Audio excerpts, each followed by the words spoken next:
What's going on, everyone? So, earlier today, the Los Angeles Lakers signed Quincy Olivari to a two-way contract, waiving Colin Castleton. This is huge. This is great. It's what you want to see, right? Quincy Olivari earned his spot. Even in limited minutes, obviously, he had the last game against Golden State Warriors where he got real minutes and delivered. But you saw what you kind of want to see. You saw the glimpses, even in limited minutes in Summer League as well as preseason. He's a guy that looks like a guy that could be a real rotation piece now. He looks like a guy that could come in and really have an impact now. His shooting ability, his ability to shoot off the dribble, create a little bit for himself, create a little bit for others. Defense, you saw him picking up. And again, he was playing against the starters and front-end bench players of the Warriors. He wasn't doing it against other G League guys and guys that aren't even going to be in the league. No, he was doing it against literally the starters. Picking up, defending, Pod, and all these other guys, right? Like, he was doing well. The only person that the Warriors didn't play was Steph, right? So, and he was torching them. At one point, he had more than half of our points, right? Picking up 94 feet, all of it. You kind of saw him get a little gas, get a little winded there towards the end, but he played like 40 minutes, which is understandable. You're not asking him to do what he did in that game, night in and night out for the Lakers. And if you are, something terrible has happened, right? Like, he's a guy that you're looking to come in and play in spots. Now, a lot of people want him on the main roster. A lot of people are like, why is he, you should have waived Bronny, or you should have got rid of these guys or whatever, right? Like, but here's the thing. One, right, like, we have to trade. Like, people, see, we cannot cut anybody. I see a lot of people that are like, waive Maxwell Lewis or waive Bronny. We cannot. So those guys are on guarantees. Even if you waive them, it counts towards the cap. The Lakers are only $45,000 under the second apron. They're not going to go over the second apron. They're not, because it shuts everything off. They're stuck. Like, is Quincy Olivari the piece we need to go win a championship? No. Is he a guy that can come in and make a real impact? Yes. You keep him on a two-way. You bring him in on a two-way so you have control of him. And then when the Lakers end up pulling off a trade, whenever that is, if that ever happens, now you probably are going to free up a roster spot or two. Now you can convert him to an actual NBA contract if need be, and he can actually play a role in the spot. If you end up trading, say, a Gabe Vincent or something, well, then now you can bring in Quincy Olivari and he can kind of play that role and be that off-ball scorer and be the initiator on the offense side. Things like that, right? Him on a two-way is fine. He can still play 50 games if you need him to. But here's the problem. Where does he play right now? Right? Like, he's not playing over D'Lo. He's not playing over Gabe Vincent. He's not playing over Dalton Connect. He's not playing over Austin Reeves. He's not playing over Max Christie. And he's too small to play the three. So, where do you play him right now? Right? Like, you're not. So, I mean, could he play in spots? Sure. But that's why he's on a two-way, so he can play in spots. Could he, like, if Austin Reeves gets the night off, could he come in and play a night? Yes, that's why he's on a two-way. Right now, at this current moment, it makes the most sense to have him on a two-way rather than converting him into an actual roster spot, because you're not going to be asking him to play 40 minutes a game, right? You're going to be asking him just, hey, Reeves and D'Lo are sitting out tonight. Quincy, we need you. Now, Gabe's going to start. We're going to play you in the backup minute role. Let's see how you handle it. See how you do, right? Like, that is what you're looking for him to do. I like Quincy a lot. And look, he's older, 23 years old. He's adult in the room. Lakers have had real success with the older guys, right? Austin Reeves, Alex Caruso, right? Like the especially like undrafted, right? Undrafted older guys.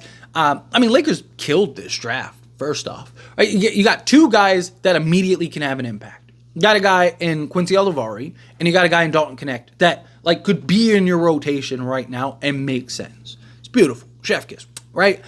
And then you have the two development guys, right? You have the two guys that in Bronny James and Armel Traore that you're going to spend the next 2-3 years really developing, so that way when they are the age of a Quincy, of a Dalton Connect, hopefully they are at least on par, if not better, at this current time, right? Hopefully Connect and Quincy continue to grow and get better, and they're much better than they are right now. But I'm talking about, like, take the versions of them right now and then expedite Bronny and Armel Traore. Can they get to that point? I'm not saying that they will. I'm not saying that. I'm just saying, can they?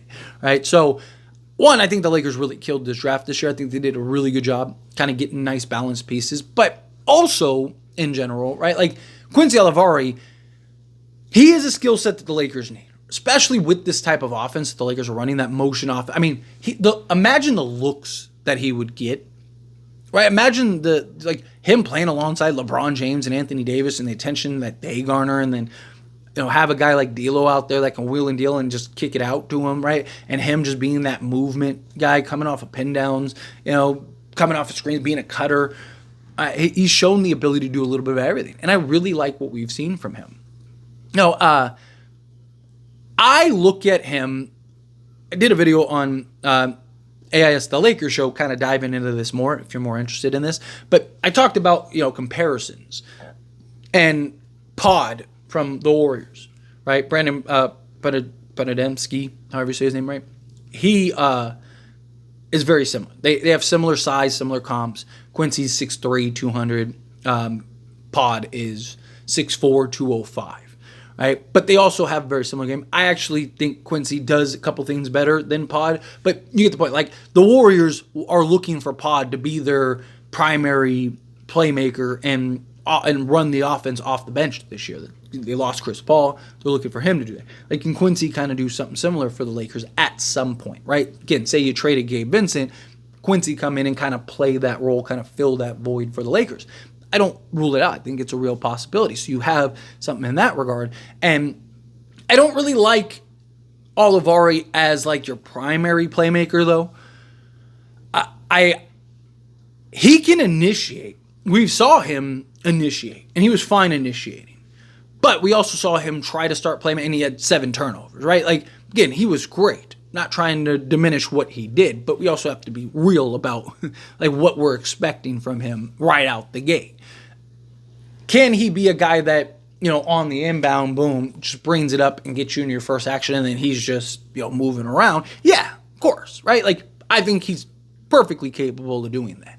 Right? That's kind of like what you're looking for from a Gabe Vincent. I think Quincy could play the Gabe Vincent role. And they have similar, both 6'3", 200 pounds, right? Like, he's a guy that can be that point of attack, press, 94 feet. He already seems like a better shooter than Gabe Vincent. The only thing is, Gabe Vincent's proven, and you're paying him $11 million a year, right? Like, so unless they end up trading him, which Quincy might make that more expendable, right? Make him more of a reason to move off of him. But as far as like your primary playmaker, he's not there yet, right? I would play him alongside a D'Lo, play him alongside a LeBron, something like that. But also this offense that we're running isn't so dependent on a guy just, wheeling and dealing and stuff. No, it's a lot of ball movement, player movement, constantly keeping your head on a swivel, looking for the cutter and stuff, right? I can see Quincy kind of being that, like I said, initiator, swing man, find the occasional cutter, run the pick and roll. Like, he can do the basics. But for me, it's more of like him being, like, he's more of a 2 guard than he is a point guard. And that's fine. Right? Like, I am totally okay with him, like, hey, here you go. Just go get it, but don't worry about it. Right? Like, same way we've given Max Christie and don't connect the green light, give Quincy the same thing. Right? If he's coming off the bench at some point this season, and he's in like the Gabe Vincent role, go for it. Play defense, play hard-nosed defense, get after it, do the hustle plays, do the dirty work. But, hey, you got the open shot, take it. If you can get your shot up, take it. If you can get into the teeth of defense, do your little, push floater, you can do whatever, do it. Let's go. Absolute money. Right? Like, I can see him being a real contributor. I could see him going and getting, 8 to 10 points. Maybe 8, 12 points on the Lakers, averaging that this season. Right? He's shown that he can do it. Again, he did it against the starters, against the Warriors. Right? Like, when everyone else couldn't. I give credit to Bronny James, too. Bronny James showed up, too. But, like, no, like guys like Jalen Hood-Schifino and stuff like that, like, were unplayably bad. Quincy Olivari was literally out there doing it. It was like, give him the basketball and just like move out of this kid's way. Just let him go to work. Can you let him cook, right? Like, it was just like, man, like he's a guy that you can see the potential is there. We'll see if he can maximize it right out the gate. Takes him a little time, because you gotta remember, he's still went undrafted. He's still a rookie.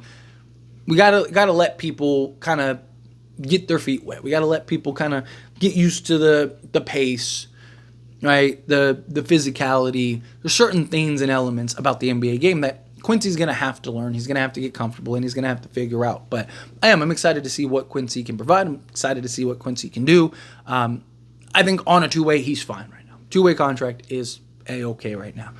Could that change? Sure, of course. We'll see. We'll see how it all plays out. But anyway, as always, this is a discussion. So I pass the question to you. Let me know your thoughts and opinions down in the comments below. What do you think? How do you feel? What are your thoughts? Do you like what you saw from Quincy Olivari? Do you think he should be converted to a main roster? Do you think, nah, like he's fine on the two-way for now. If you pull off a trade or whatever, he should be one of the first people you're bringing in. Kind of let him play a role, right? I do think he'll get some minutes. I do. I think he'll play some games. I think he's going to get opportunity. How much? That I don't know, but we'll see. But again, however you feel, whatever your thoughts are, I'd love to hear it. So let me know down in the comments below. That being said, if you haven't liked this video, hit that like button. Helps me a lot. So I enjoy these types of videos, and I truly appreciate it. Not subscribe to the channel, hit that subscribe button. Turn on the bell notifications. Appreciate y'all. See you in the next one. Thank you.